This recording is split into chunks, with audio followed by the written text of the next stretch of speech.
জয় গুরু দাদা ও মায়েরা, আজকে আপনাদের বলবো আচার্যদেব একটি 3 বছরের বাচ্চার সঙ্গে কিভাবে লীলা করলেন। একটি বছর তিনেকের বাচ্চা ছেলে তার মায়ের সাথে এসেছে আচার্যদেবকে প্রণাম করতে।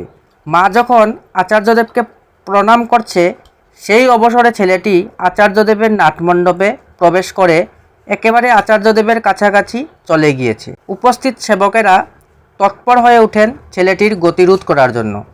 আচার্যদেব তাদের থামান। বাচ্চা ছেলেটি ওনার কাছে উপস্থিত হলে তিনি তাকে বলেন, তুই আমায় কিছু দিবি? বাচ্চাটি সাথে সাথে তার প্যান্টের ডান দিকের পকেটে হাত ঢুকিয়ে এক মুঠো লজেন্স বের করে আচার্যদেবের দিকে এগিয়ে দেয়। আচার্যদেব 2 হাত পেতে ভক্তি ভরে সেই লজেন্স গ্রহণ করেন। তিনি পুনরায় বাচ্চাটিকে বলেন, তোর কাছে আর লজেন্স আছে? বাচ্চাটি এবার তার প্যান্টের বাম পকেটে হাত ঢুকিয়ে আরও কিছু লজেন্স বের করে আচার্যদেবের হাতে দেয়। আচার্যদেব আবারও বাচ্চাটিকে বললেন, তোর কাছে আর আছে? বাচ্চাটি এবার তার জামার বুক পকেটে থেকে কিছু লজেন্স বের করে আচার্যদেবের হাতে দেয়। আর আছে? জিজ্ঞাসা করেন আচার্যদেব। এবার বাচ্চাটি তার মুখে ভিতরে যে লজেন্সটা ছিল সেটা বের করে আচার্যদেবকে দিতে যায়। আচার্যদেব হাসতে হাসতে তাকে বলেন, থাক, ওটা তোর কাছেই থাক। ছেলের কাণ্ড দেখে শঙ্কিত মা এগিয়ে গিয়ে বাচ্চাটির হাত ধরে পিছিয়ে নিয়ে আসে। প্রণাম করে মা ও ছেলে নাটমণ্ডপের বাইরে এসে দাঁড়ায়। উপস্থিত সবাই অভিভূত হয়ে এই দৃশ্যটি দেখেছে। আচার্যদেব 2 হাত ভরে বাচ্চাটির দেওয়া লজেন্স নিয়ে 1 মিনিট নীরব হয়ে বসে থাকেন।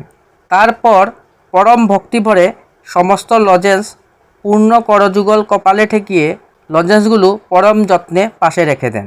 সমগ্র নাটমণ্ডপ স্তব্ধ।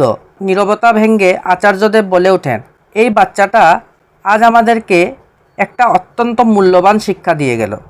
ঠাকুরকে ভালোবাসতে হয় এভাবেই, নিজের সমস্ত কিছু উজাড় করে দিয়ে।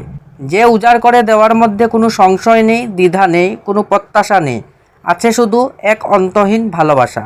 ও আমাদের আজ অপ্রত্যাশী ভালোবাসার শিক্ষা দিয়ে গেল। তাই তো আচার্যদেব প্রতিদিনই বলেছেন, ঠাকুর আমাকে ভালোবাসেন কি না এটা আমার কাছে প্রশ্ন নয়, আমি ঠাকুরকে ভালোবাসি কি না এইটাই আমার বিবেচ্য। তিনি আমায় ভালোবাসুন বা না বাসুন, আমি আমার সমস্ত উজাড় করে দিয়ে তাকে ভালোবেসে যাব। যখন থেকে ঠাকুরকে আমার জীবনের চালকরূপে গ্রহণ করেছি দীক্ষার মধ্যে দিয়ে, তখন থেকেই তিনি প্রতিক্ষণ প্রতিটা মুহূর্ত আমার সাথেই আছেন। কিন্তু ভেবে দেখতে হয়, আমি কি আমার জীবনের প্রতিটা মুহূর্তে তার সাথে আছি?